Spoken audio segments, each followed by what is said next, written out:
क्रांतिक कोण क्या है, जरा इसे देखें आप। क्रांतिक कोण, क्रिटिकल एंगल क्या है?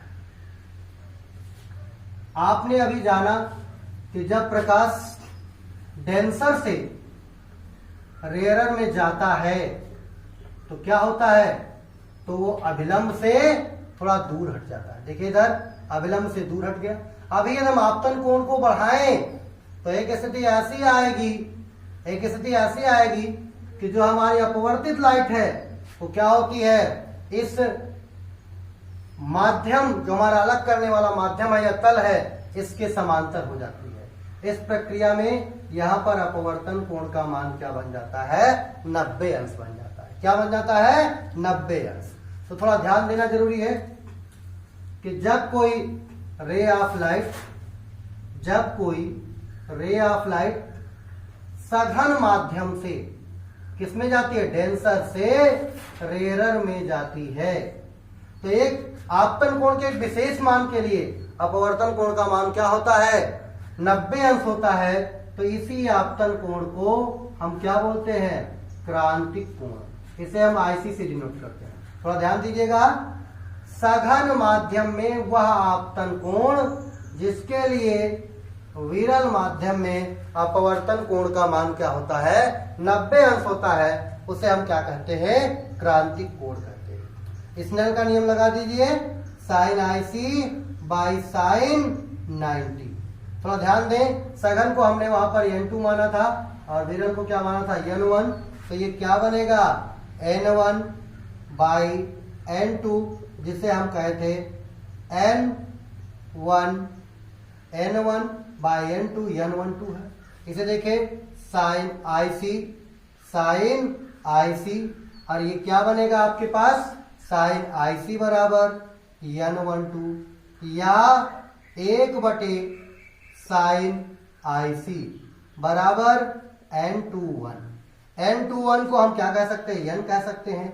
तो बहुत इंपॉर्टेंट वर्क है।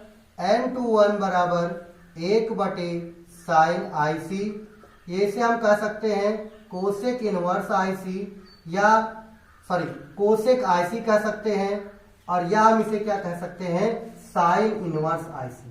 क्या कह सकते हैं, साइन इनवर्स आईसी, और इसे कह सकते हैं कोसेक आईसी।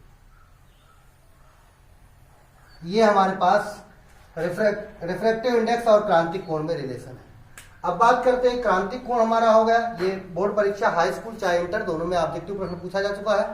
अब हमारे पास एक अगला वर्क आता है, पूर्ण आंतरिक परावर्तन।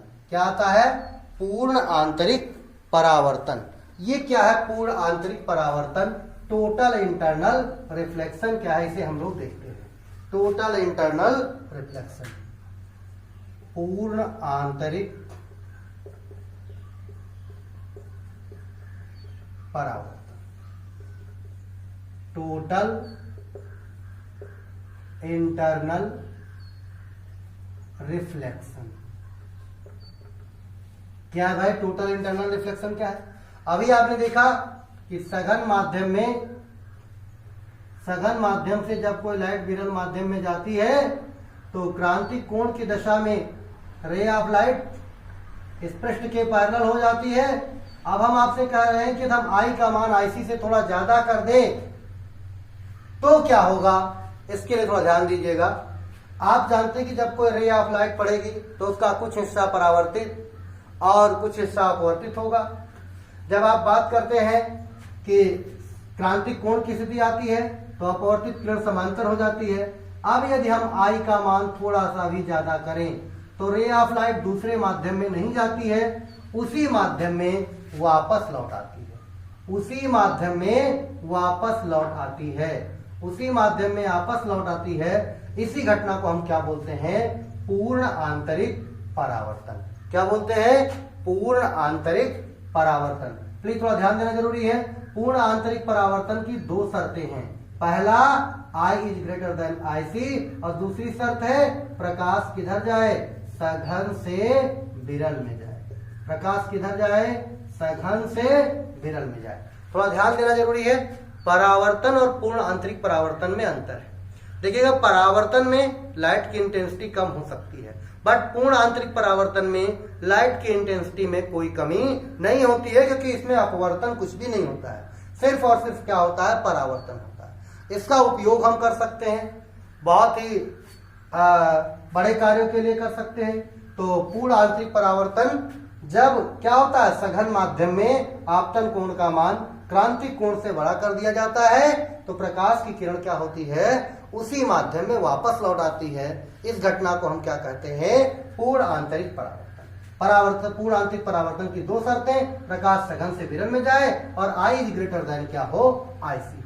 आइए अब हम एक बात करते हैं, पूर्ण आंतरिक परावर्तन के कुछ व्यवहारिक एग्जाम्पल, उन्हें आप देखिएगा। आपसे भी कोई पूछे, आप जानते हैं हीरा बहुत चमकता है, इसका क्या कारण है, देखिएगा। हीरे के लिए क्रांतिक कोण की जो वैल्यू है, हीरे के लिए जो क्रांतिक कोण की वैल्यू है 24 अंश के करीब है। अब आप जानते हैं कि जैसे ही इससे थोड़ा सा बड़ा कोण होगा, क्या हो जाएगा, टोटल इंटरनल रिफ्लेक्शन। तो जो हीरे के तराशने वाले हैं, इस प्रकार तराशते हैं कि एक बार प्रकाश एंट्री करे तो बार बार क्या होता है, उसमें बार बार उसका रिफ्लेक्शन होता रहता है, इसीलिए हीरा हमको सबसे चमकदार दिखाई देता है। तो हीरे का चमकना, ये सबसे बड़ा एग्जाम्पल किसका है, पूर्ण आंतरिक परावर्तन। आइए दूसरा एग्जाम्पल देखिए। आप जानते हैं कि एक मरीचिका शब्द होता है, रेगिस्तान में पानी नहीं होता है, बालू ही बालू होता है। तो मरीचिका का भी कारण क्या है, पूर्ण आंतरिक परावर्तन। उसका कारण क्या है कि मान लीजिए कि कहीं पर, ये जो मरीचिका शब्द है उसे ध्यान दीजिएगा, पानी का भ्रम होता है, रेगिस्तान में पेड़ की छाया बनती है।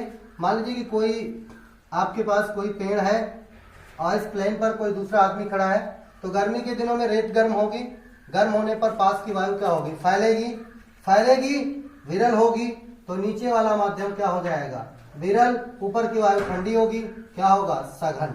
अब जो ये आपके पास पेड़ है, इसकी जो यहां से जो भी प्रकाश चलेगा, विरल माध्यम में कोई प्रेक्षक है उसके लिए, तो क्या होगा, प्रकाश सघन से विरल में जाएगा। तो इसको ये भ्रम होगा, जो प्रेक्षक हमारा है, इसको ये भ्रम होगा कि इस पेड़ की छाया नीचे बन रही है। इसी को हम क्या कहते हैं, मरीचिका कहते हैं। ऐसी स्थिति ठंडे प्रदेशों में भी होती है। वहां पर ठंडे प्रदेशों में जहां पर अधिकांश मौसम में बर्फ रहती है, वहां हमें प्रत्येक वस्तु क्या होती है, हवा में टंगी हुई दिखाई देती है। मरीचिका का एक बेस्ट एग्जांपल है कि जब आप हाईवे पर जाते हैं गर्मी के दिनों में, तो हाईवे देखते हैं, हाईवे पर हमको आभास होता है कि पानी भरा है, जबकि वहां पहुंचने पर पानी नहीं होता है। उसका भी कारण क्या है, उसका कारण क्या है कि हाईवे के समीप की वायु गर्म होती है, गर्म होने पर विरल हो जाती है, और जो प्रेक्षक देखता है उसे पानी होने का भ्रम होता है। अब हमारे पास इसका एक अच्छा एग्जाम्पल है कि जो कांच में कोई दरार पड़ी होती है, बहुत ही चमकीली दिखाई देती है, यह भी आपके पूर्ण आंतरिक परावर्तन का एग्जाम्पल है। आइए पूर्ण आंतरिक परावर्तन का एक एग्जाम्पल आपके पास है। आप ऑप्टिकल फाइबर का नाम सुने हैं, प्रकाशिक तंतु। ये प्रकाशिक तंतु क्या है, बहुत ही आपने प्रकाशिक तंतु के बारे में थोड़ा सा आपको जानकारी देते हैं। आप कुछ ऐसे सजावटी फूल वगैरह देखे होंगे, उसमें एक लाइट होती है, ऑन कर दीजिए तो बहुत सारे तार होते हैं और बिल्कुल चमकने लगते हैं। ये भी ऑप्टिकल फाइबर के एग्जाम्पल है।